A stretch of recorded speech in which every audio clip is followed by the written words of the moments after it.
பராசரர் ஜோதிட மணிமன்ற குழுவில் பயணிக்கும் அனைத்து ஜோட சொந்தங்களுக்கும் வணக்கம். பரமத்தி வேலூரும் சந்தன் பேசுகிறேன்.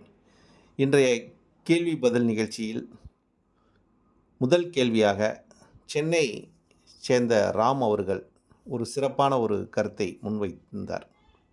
அதாவது சுக்கிரனோட சனி காம்பினேஷன் ஒரு ஜாதகத்தில் இருந்துச்சுன்னா அவங்களோட தசா காலங்கள், அவங்களோட புத்தி காலங்கள் நடைமுறையில் இருக்கும்போது அவங்களோட இணைவு எப்படி சுக்கிரன் சனி ஒரு இணைவு தொடர்பு பார்வை பெற்று சனியோ சுக்கிரனோ வலு குறைந்தாலோ, சனி திசையோ சுக்கிர புத்தியோ அல்லது சுக்கிர புத்தியோ சனி புத்தியோ நடைமுறைக்கு வந்தால் கண்டிப்பாக அவங்களுக்கு ஏதோ ஒரு தொடர்பை நிலையை ஏற்படுத்துது என்ற ஒரு கருத்தை அனுபவத்தின் உணர்ந்த ஒரு நிலைப்பாட்டையும் சொல்லியிருந்தார். ஏன் இந்த நிலைப்பாட்டை சொன்னார் என்று பார்க்கும்போது இதற்கு அருமையான ஒரு கருத்தையும் கரூர் அஷ்டோ மணிமேகலை அம்மாவும் ஒரு சிறப்பான ஒரு கருத்தை முன்வைத்திருந்தார். அப்போ இந்த சனிங்கிற கிரகம் யார், சுக்கிரன்கிற கிரகம் யார் அப்படின்னு பார்க்கும்போது காலபுருஷ ரீதியாக இந்த இரண்டு கிரகமே கலஸ்தரஸ்தானம் என்று சொல்லக்கூடிய இடத்தின் ஒரு கிரகம் ஆட்சி பெறக்கூடிய தன்மை. சுக்கிரன் 7ஆம் இடம் கலஸ்தரஸ்தானம் என்று சொல்லக்கூடிய இடத்தின் அந்த இடத்துலையும் அந்த கிரகம் ஆட்சி பெறக்கூடிய தன்மையும், அதே மாதிரி கலஸ்தரஸ்தானத்தில் சனி பகவான் உச்சம் பெறக்கூடிய தன்மையும் இங்கே இருக்கிறது. அப்போ இரண்டு கிரகம் அங்கே இணைவு பெறக்கூடிய ஸ்தானம். ஏன்னா 3, 7, 11 தான் ஒரு இணைவை உண்டாக்கக்கூடிய ஒரு ஸ்தானம். கலஸ்தரஸ்தானம் தொடர்பை குறிக்கக்கூடிய ஒரு ஸ்தானம் இதுதான்.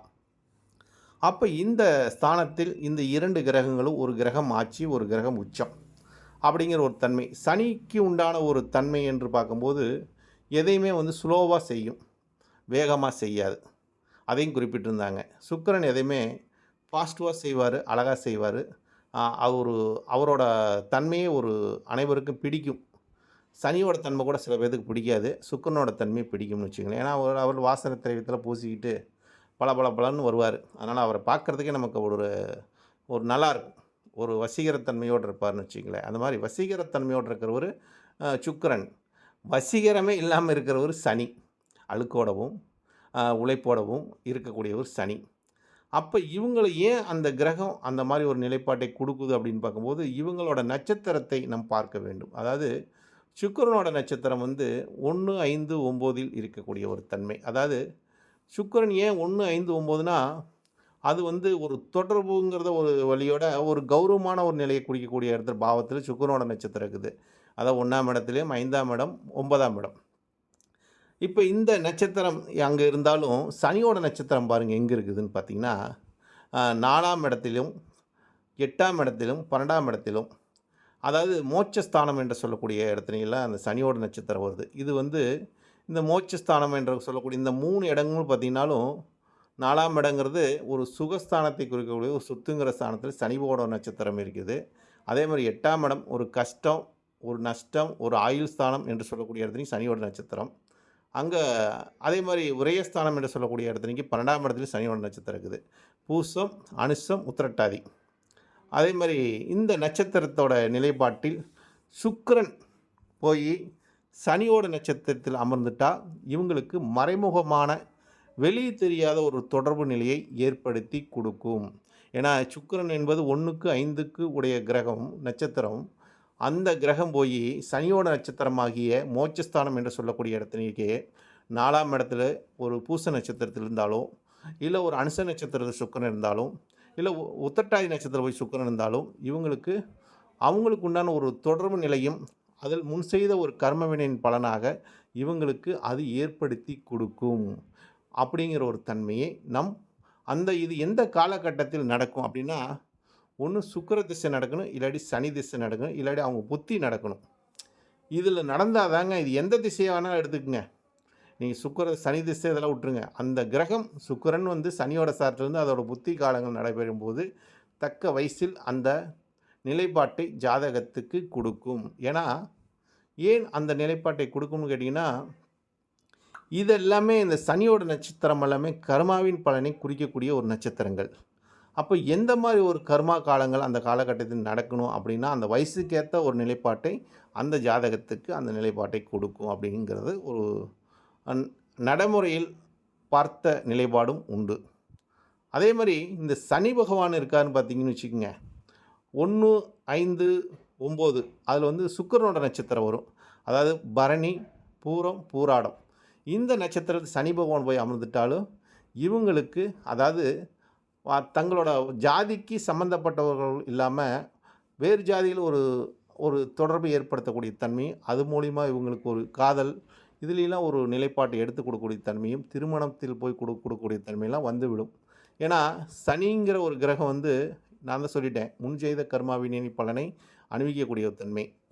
அப்போ சனியோட நட்சத்திரத்தில் சுக்கிரன் இருந்தாலும், சுக்கிரனோட நட்சத்திரத்தில் போய் சனி போய் இருந்தாலும் பாதிப்பு யாருக்குன்னு கேட்டிங்கன்னா சுக்கிரனுக்கு மட்டுமே கிடைக்கும். ஏன்னா அந்த தொடர்பு என்று வரும்போது அது காதலாக இருக்கும், காமமாக இருக்கும்.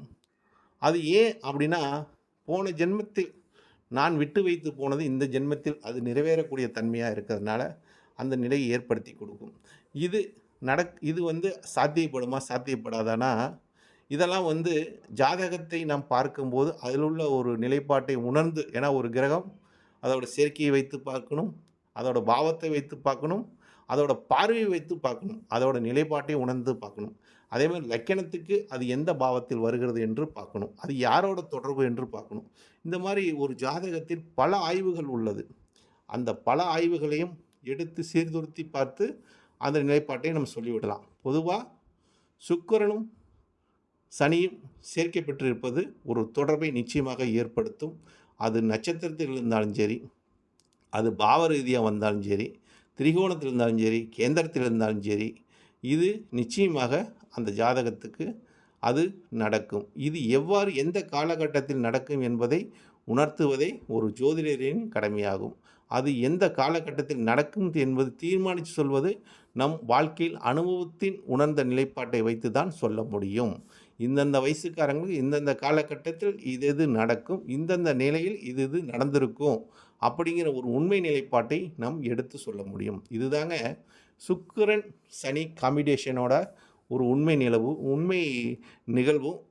இதை நம்ம அனுபவத்தில் பார்க்கும்போது, ஜாதகத்தில் பார்க்கும்போது அது சரியாகவும் சொல்ல முடியும் என்பது உண்மைதான். அதே மாதிரி சுக்கிர பகவான் சனியோட சாரத்தில் அமர்ந்தால் அவங்களுக்கு நிச்சயமாக ஏதோ ஒரு தொடர்பு நிலையை ஏற்படுத்தும். அதேமாதிரி சனி பகவானும் அந்த சுக்கிரனோட சாரத்தில் இருந்துட்டாலும் அதுவும் அவங்களுக்கு ஒரு காதலாக கொடுக்கக்கூடிய ஒரு தன்மையும் இருக்கிறது. சனி போய் காதலிப்பாரா என்று நினைக்கக்கூடாது. சனிதாங்க காதலிப்பார். சனிதாங்க ஒரு எல்லா விஷயத்தையும் கொடுக்கக்கூடிய கிரகமே அதுதான். அப்போ சனி பகவான் அந்த நிலைப்பாட்டை ஏற்படுத்தி கொடுப்பார் அப்படிங்கிற உண்மை நிகழ்வெல்லாம் இருக்குது. அப்போ இந்த கிரகங்கள் தொடர்பு பெறும்போது நிச்சயமாக தொடர்பையும் ஏற்படுத்தி கொடுக்கும் என்பது எல்லளவும் சந்தேகமில்லை. இது வந்து எந்த காலத்தில் நடக்கும், எந்த காலகட்டத்தில் நடக்கக்கூடும் என்பதை அனுமானிக்கக்கூடியவர் ஜோதிடர். அதை அனுமானித்து அந்த ஜாதகத்துக்கு எவ்வாறு அதை சொல்லணுங்கிற நிலைப்பாட்டை உணர்ந்து சொல்பவர் ஜோதிடர். இதை உணராமல் நம் பாட்டுக்கு 19 சொல்லிட்டு போனால் அங்கே ஜோதிடமும் தோற்று போயிடும், ஜோதிடரும் தோற்று போயிடுவார். அந்த நிலையை அறிந்து உணர்ந்து சொல்லுவரை ஜோதிடத்தில் ஜெயிக்க முடியும், ஜொலிக்க முடியும். நன்றி, வணக்கம், வாழ்க வளமுடன். இந்த கேள்வி வைத்த ராம் அவர்களுக்கு நன்றியும் தெரிவித்துக் கொள்கிறேன். ஏன்னா ஒரு கேள்விக்குள்ளே பல அர்த்தங்கள் உள்ளது, ஆனால் இந்த கேள்விக்குள்ளே ஒரே அர்த்தம் மட்டும்தான் உள்ளது.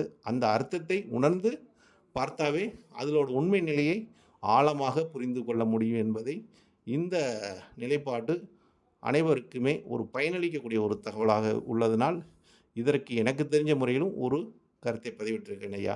நன்றி, வணக்கம், வாழ்க வளமுடன். பரமத்தி வேலூர்ந்து சந்திரன்.